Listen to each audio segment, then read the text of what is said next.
যারা নবী সাল্লাল্লাহু আলাইহি ওয়াসাল্লাম বলেছেন যে এই দোয়া পড়ার পর পরে যদি কেউ সকালে পড়ে রাত্রের আগে মারা যায় জান্নাতে চলে যাবে ইনশাআল্লাহ। রাতে পড়ে সকালের আগে ইন্তেকাল করলে জান্নাতে চলে যাবে ইনশাআল্লাহ। আমি ইস্তেগফারের আপনাদেরকে 2-3টা দোয়া শিখাই দেই আগে ছোট্ট করে।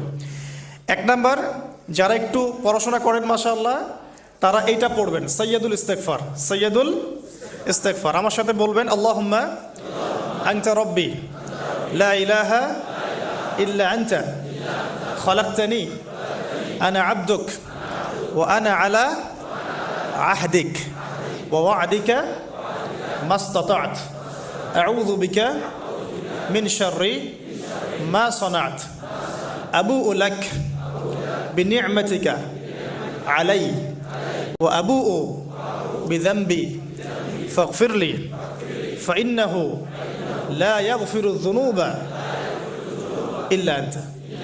এই যে আমরা গত লেকচারে বলেছিলাম যে আমাদের ইবাদতগুলো অন্তঃসার শূন্য হয়ে যাচ্ছে এই কারণে, বিকজ আমরা অর্থটা বুঝি না। এই যে দোয়াটা আপনি করলেন, নবী সাল্লাল্লাহু আলাইহি ওয়াসাল্লাম বলেছেন যে এই দোয়া পড়ার পরে যদি কেউ সকালে পড়ে রাত্রের আগে মারা যায় জান্নাতে চলে যাবে ইনশাআল্লাহ। রাতে পড়ে সকালের আগে ইন্তেকাল করলে জান্নাতে চলে যাবে ইনশাআল্লাহ। তো কি পড়লাম? আল্লাহ পাক বলছেন, নবী সাল্লাল্লাহু আলাইহি ওয়াসাল্লাম বলছেন, আল্লাহুম্মা হে আল্লাহ আনতা রব্বি, আল্লাহ তুমি আমার রব,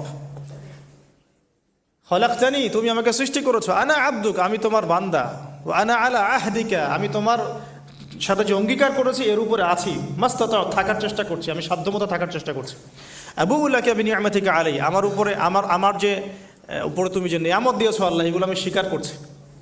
হে আল্লাহ তুমি আমার উপর যত নিয়ামত দিয়েছো আমি স্বীকার করছি, ওয়া আবু'ু বিযানবি আমার যত গুনাহ আল্লাহ সব স্বীকার করছি। এইভাবে যদি বান্দা আল্লাহর কাছে দোয়া করে আল্লাহ মাফ করবেন না? সুবহানাল্লাহ।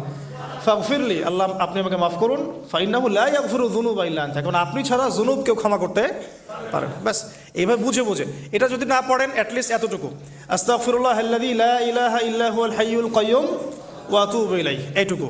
আর এটাও যদি না পড়েন, না পড়াটা একটু লজ্জার যদিও বা, তাও যদি না পড়েন তাহলে বলবেন আস্তাগফিরুল্লাহ ওয়া আতুবু ইলাইহি, আস্তাগফিরুল্লাহ ওয়া আতুবু ইলাইহি। আসুন তাহলে আমরা কাজগুলো পেয়ে গেলাম। এখন আসুন আমরা কেন রোজা রাখছি। নবী করিম সাল্লাল্লাহু আলাইহি ওয়াসাল্লাম এখানে উদ্দেশ্যটা বলছেন, এই দিনে কি করা হয়েছে, মুসা আলাইহিস সালাম এবং তার কওমকে নাজাত দেওয়া হয়েছে, ফেরাউন তার কওমকে ডুবিয়ে দেওয়া হয়েছে। এই তো এই রোজার সাথে কিন্তু হুসাইন রাদিয়াল্লাহু আনহুর কারবালার শাহাদাতের কোনো সম্পর্ক নাই। এটা একটা আকীদা পরিষ্কার করে নেবেন। কারণ হুসাইন রাদিয়াল্লাহু আনহুর কারবালার ঘটনা হয়েছে নবী সাল্লাল্লাহু আলাইহি ওয়াসাল্লামের ইন্তেকালের 60 বছর পরে। শরীয়ত ক্লোজ হয়ে গেছে না নবী সাল্লাল্লাহু আলাইহি ওয়াসাল্লাম ইন্তেকালের সাথে সাথে, নাকি আরও শরীয়ত আসবে? তো শরীয়তের কোনো নতুন বিধান কি এর পরেও চালু করা যাবে? এই দিনে অনেক ঘটনা ঘটেছে, এই ঘটনাগুলোর সম্পর্কে কিছু দুর্বল বর্ণনা আছে বিধায় আমি বলছি না পাবলিকলি। বলা হচ্ছে এই দিনে নূহ আলাইহিস সালামের কিস্তি, ওই যে কিস্তি প্লাবনে ভেসে ভেসে এই দিনে জুদি পাহাড়ে এসে নোঙর করেছে, এরকম অনেক ঘটনা। এই দিনে মুসা আলাইহিস সালামকে নাজাত দেওয়া হয়েছে, এই দিনে ফেরাউনকে ডুবিয়ে দেওয়া হয়েছে, এরকম অনেক ঘটনা আছে। কিন্তু এই দিনে রোজা রাখার উদ্দেশ্য হচ্ছে এই নাজাতে মুসা। এইটা হুসাইন রাদিয়াল্লাহু আনহুর শাহাদাতের কষ্টে রাখছি না আমরা, ওইটা আমাদের জন্য আরেকটা জায়গা।